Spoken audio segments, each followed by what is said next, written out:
Tingles with flyby.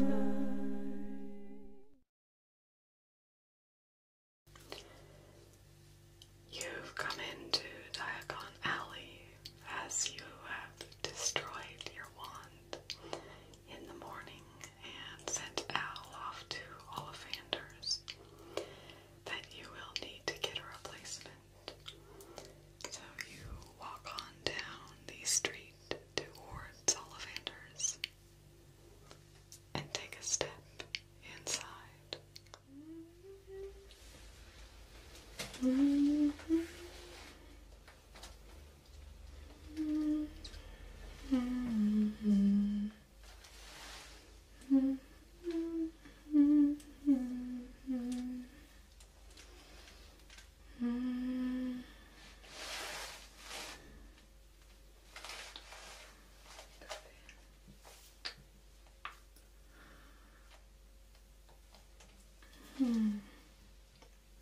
Oh, hello. Yes, did you send the owl? Oh, yes, it sounds quite urgent. Yes, you don't want to be without a wand. Oh, come with me over here and we'll have a look at some wands, okay? I've got some prepared. Well, I've got an exciting array of wands here. Yeah, no, he's out of the shop right now. I'm his niece. Yeah, I've been studying with him since I was 17, so quite experienced in wand lore. Don't worry, I haven't made any wands with any Vila cores or anything like that. Oh, well, just in the wand business, they can be very unpredictable, so yeah, not the most reliable wands. So I've gotten out a full complement. I know that you've had a wand before, but we wanted to, yeah, just give you a real good look at the different wands that you could potentially get. And obviously, you know, you're going to need a little bit of time to play with them. Yeah, it's always the wand that chooses the wizard or witch, rather than the other way around. This is the first wand that we have. It's a ash, taken from an ash tree, 9 inches. It's actually taken from a male tree. So ash have both separate male and female trees. So this one in particular does come from a male tree. Sometimes that means it's better suited to being with a male, and sometimes that means it's better suited to being with a female. Just depends on the character of the wand itself. The species of this one is a Fraxinus dimorpha, and this comes out of the Arica River Valley in the high Atlas ranges of Morocco. Yeah, just a very isolated little strand of ash trees. Very, very special. It will most likely select an owner that is not lightly swayed from their beliefs. The owner should be stubborn, courageous, but not ever crass or arrogant. The rigidity, if you'll notice, it's quite unyielding. It does have a core of unicorn hair. This particular unicorn hair is from a unicorn who lives near a wizarding home on the Scottish coast, and it is a legend among the local muggles. Yeah, they have tried to, kind of among the teenagers, try to come and see the unicorn, but it's quite well protected. But obviously there are the rare occurrences, which is how the legend began. But I'll let you go ahead and try that one out. Just, yeah, give it a little flick not too much. It is beautiful though, isn't it? With the, yeah, no, I love that detailing. That's not my design. I aspire to that sort of design. Next, let's look at our vine wand. This comes from the Vitis vinifera. The particular plant that this one comes from is grown here in England, and it is from vines that have been growing for 120 years. The local muggles actually make wine out of the grapes. We have left them to care for the vines because with their science, or I don't know, whatever they call it, but they actually do a quite good job of looking after the vines. So we just sneak in certain nights and get a bit off, and that's where the wood for this one has come from. This is an 8-inch long wand. It's quite pliable, so should work quite well with you. And this actually has a golden unicorn hair on the inside, so coming from a very young foal, and it gives the wand a bit of a youthful, exuberant nature. So it's a bit special. Go ahead, give that one a flick. Just go ahead and flick it. Yeah, not too much happening there. Let's see, what shall we look at next? The rowan. Let's look at the rowan. This is a lovely, beautiful rowan wand. It comes from the Sorbus aurea species. This is growing in a lovely, dry limestone soil, which is slightly chalky. It's near Edward Morgiestrafe in Germany. It is actually a wildly growing population of the rowan. It's on a hill, and it comes from a fallen branch wood that was knocked down in a lightning storm, so it has a little bit more power infused from that lightning. That matches also with the character of rowan wood. It's powerful and makes it very hard to break defensive charms, and has a strong dissociation with the dark arts. So if you have any family members you're worried about getting their hands on your wand, this can be a good option if you are worried about the dark arts. It is nice and supple, so it can be good for learning on.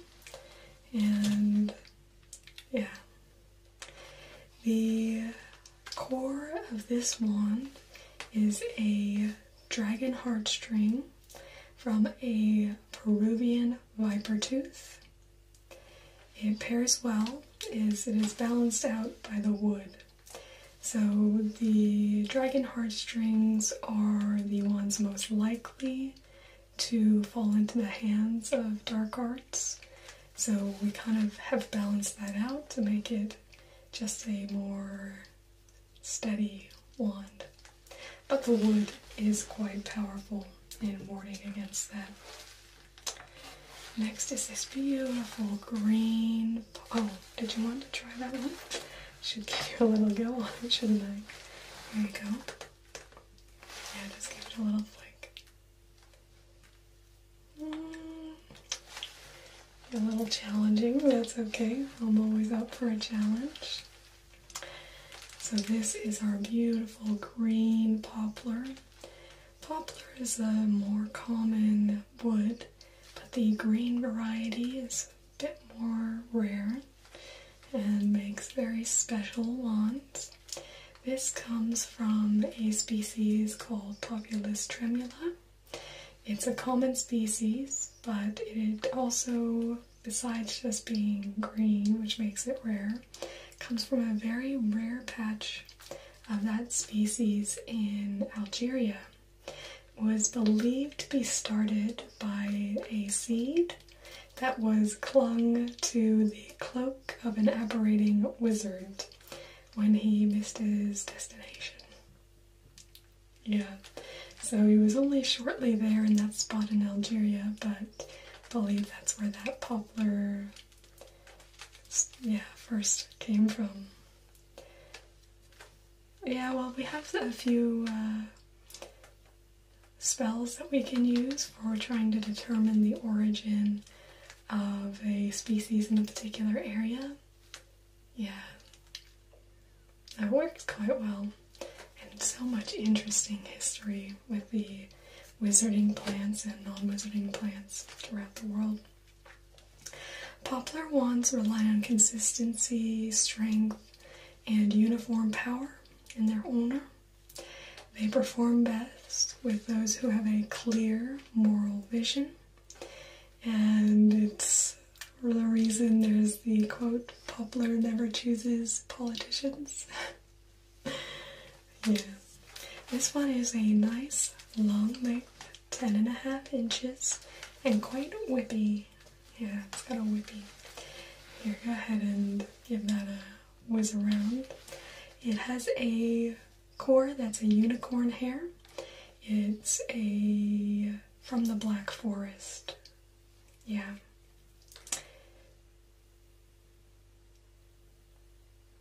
Yeah, no, it's a real contrast in the middle of the Black Forest. Have this bright, shining unicorn. Oh no, it's lovely. One of my favorite jobs is going and collecting unicorn hairs. Such beautiful creatures. Yeah. Seemed like we got a little bit out of that one. Let's set that one to the side. Put this one here. Next we have this beautiful acacia. I'm very partial to acacia.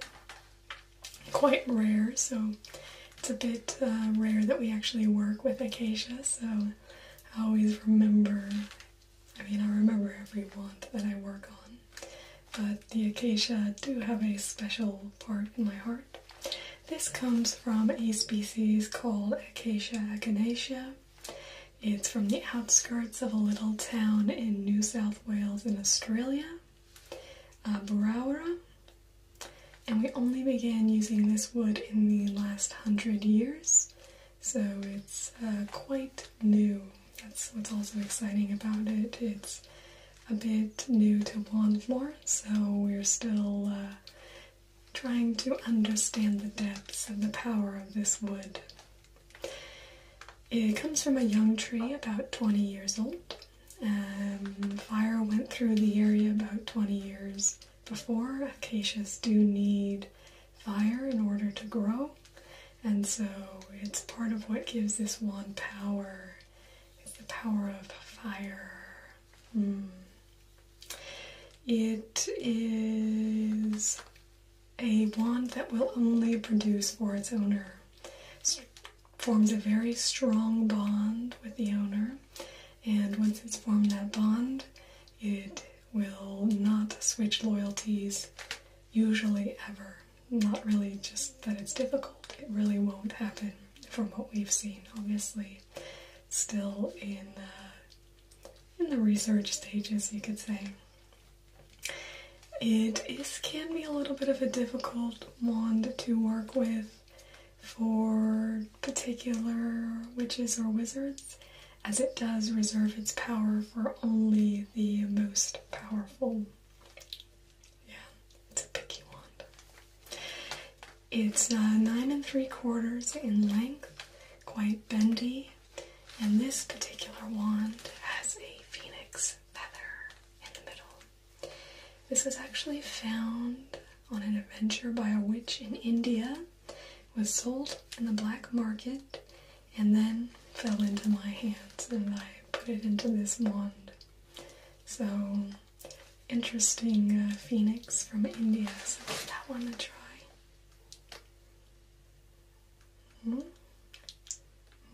Seems like it might like you.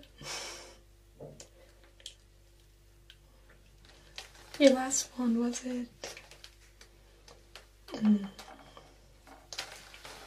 Set that one to the side. Next we have the ebony wand.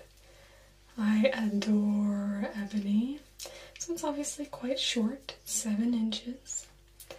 It comes from Diospyros classiflora, which is from Gabon in Western Africa, this particular tree. African witches and wizards guard and protect the trees from muggles, as, yeah, you might have heard about, I mean, it doesn't really go around, but sometimes the Daily Prophet does put it in the news, that the muggles are after the ebony trees again. Yeah, it's almost been driven to extinction by muggles, so there's actually quite a large strand still there down in Africa, but the African witches and wizards do have to work overtime to keep their eyes on it. Yeah, bit of work for them. This is a highly sought after wood for combative magic or transfiguration as well. It's for somebody very individualistic, somebody not afraid to be themselves, which I have a feeling does match you. And don't believe what they say. Short wands don't always have to go with short people.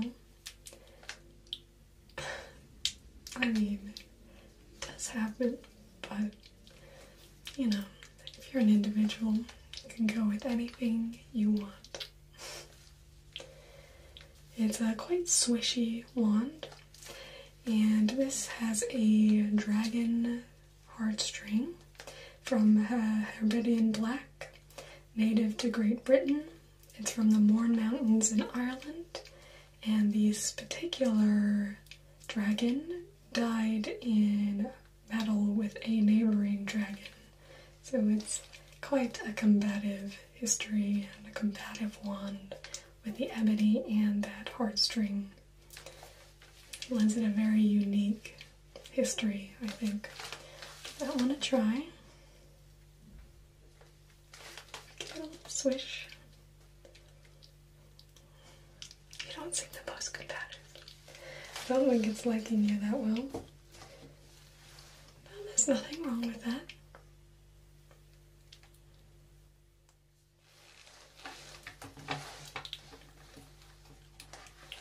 Well, next we have the longest wand that I've selected to show you today.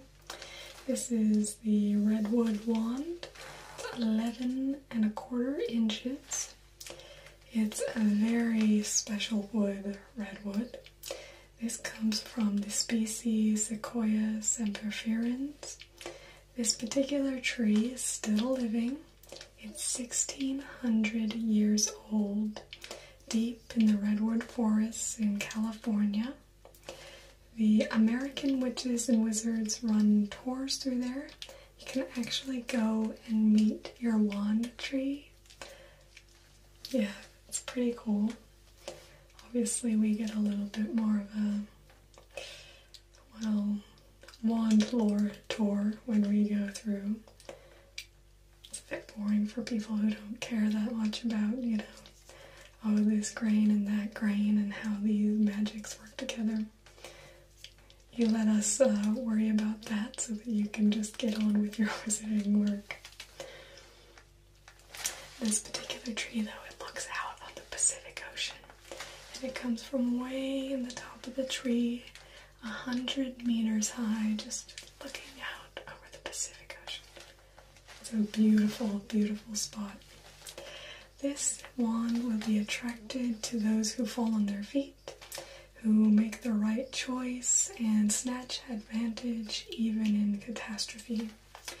You can see it's quite a stiff wand, and just go ahead and give that one a try. Yeah, it has a heartstring from a Chinese fireball. This was killed for attacking the local Muggle populations, where they burnt down an entire village. Yeah, pretty intense, but very, very powerful.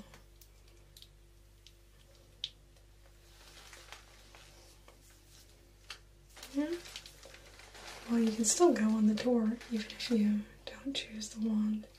You want me to put that? The maybe or the probably not? Okay, put it over to the side then. Next, the hornbeam. This one is a fun wand.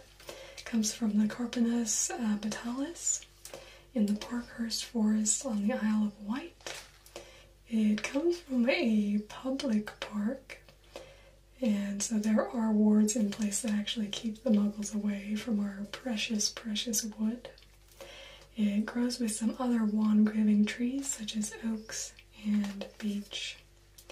It is attracted to those with obsessive passion, those who adapt quickly to their owner.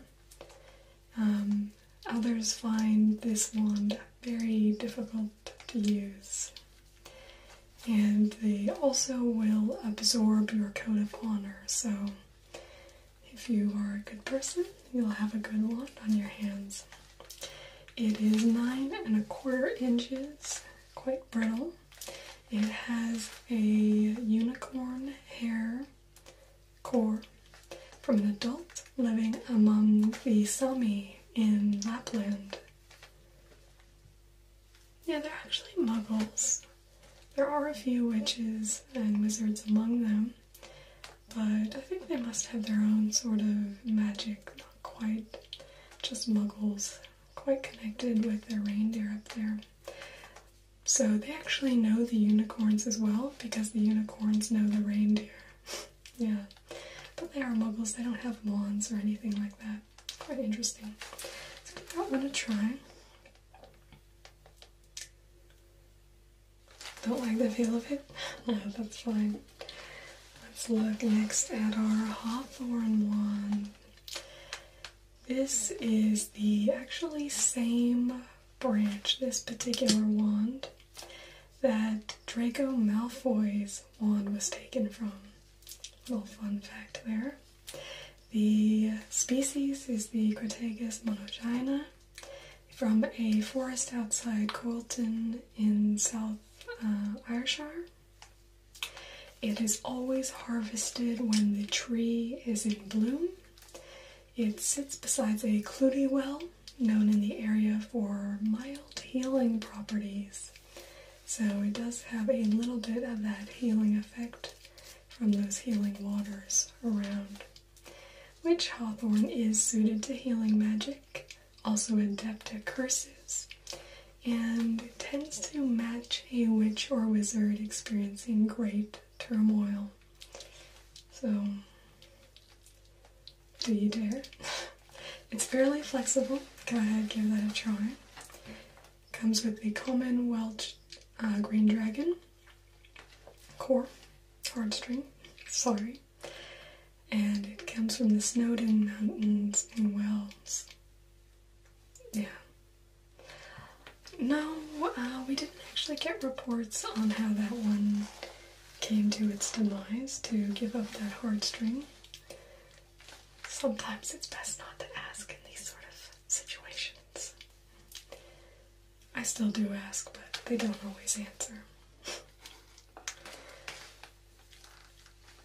I think you just don't want to be known as somebody with great turmoil. People don't judge you just by looking at your wand. Oh, not too much. Next I have for you this gorgeous black walnut wand.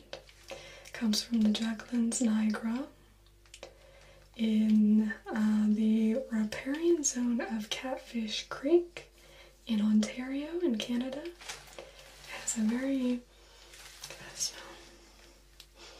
pungy, spicy odor, which is characteristic of the black walnut. It has a strong companionship with fox squirrels.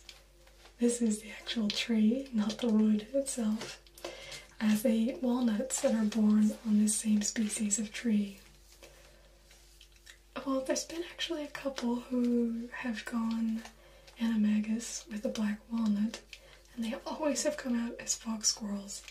And people's patronuses have actually changed to fox squirrel as well, so a very strong connection between those two species that can come out in the wood. It's a very uncommon walnut, the black walnut. Seeks a master with good instinct, powerful insight, and it is one of the most loyal and impressive wands, and has a particular affinity for charm work. It's 9.5 inches and slightly bendy, and go ahead, give that a go. It has a phoenix feather core, given by Sparky, the team mascot for the New Zealand Quidditch team. Yeah.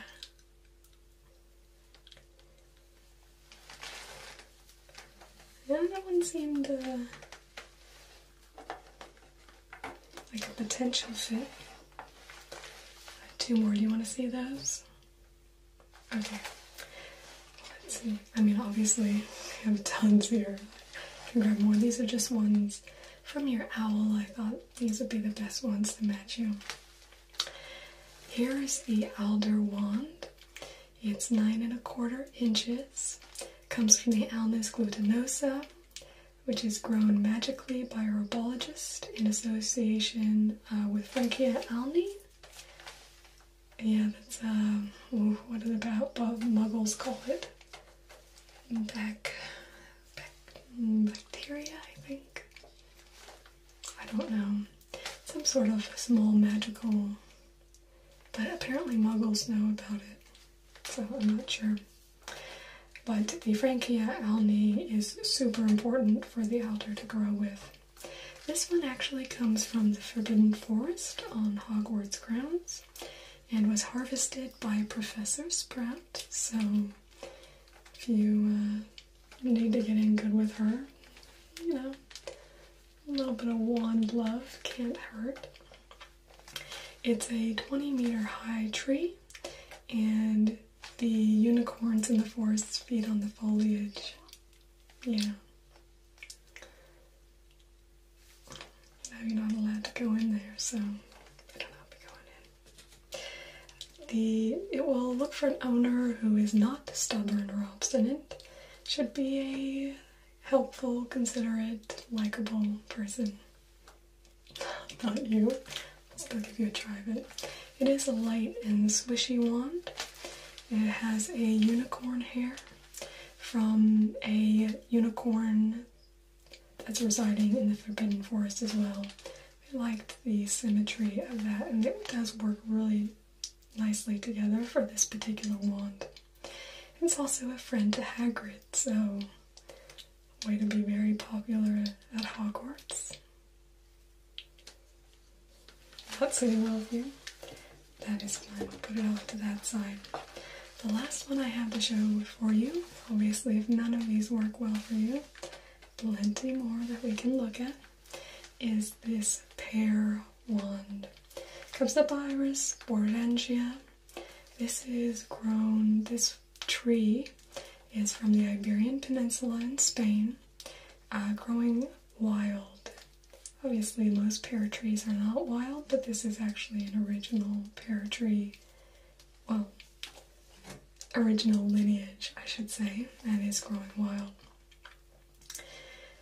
The fruit is not edible by muggles. You can actually eat it as a wizard. There's a special spell you can do to make it edible. It is a delicacy, though, because it is a bit of an arduous spell to cast. The charm was developed 500 years ago by witches and wizards who were escaping the Inquisition looking for food.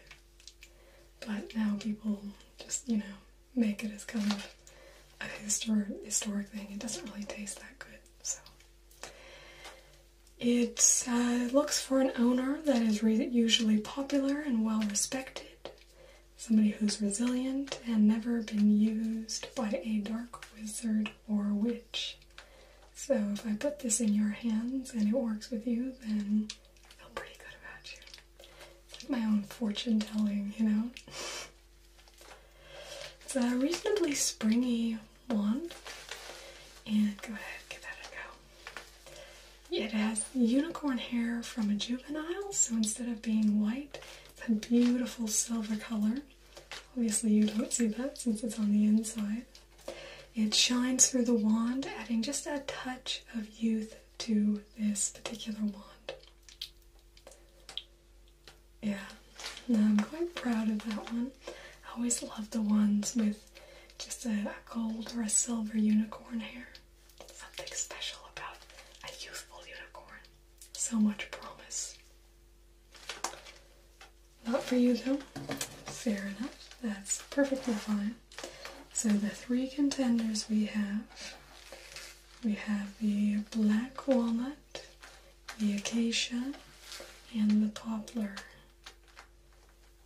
Which one is, here, just hold it, just take them all together, three like this, and then you whip them. And the one, there'll be one that speaks to you, don't worry. There you go. Yeah, give it a whip. Whew. Thought you were gonna knock some boxes off. Definitely looked like the black walnut got the job done. You like it? Lovely. So that is 10 galleons. Yeah, we can go ahead and we can take it over to the register, get your payment there, but that'll be your new wand. Obviously, if you have any care needs, anything like that, bring it to us. If you wouldn't have had that particular problem, we could have repaired your last wand. Yeah. Well, don't try and make it completely disappear. Just come and get it repaired. Especially this one's a very special wand. Yeah. You know, it's got its own story. I mean, when you connect it to Quidditch, the team mascot Sparky, he does not give too many feathers, so it's a really special wand. Okay, well, let's go over so I can take your galleons from you. Cannot fit them right here.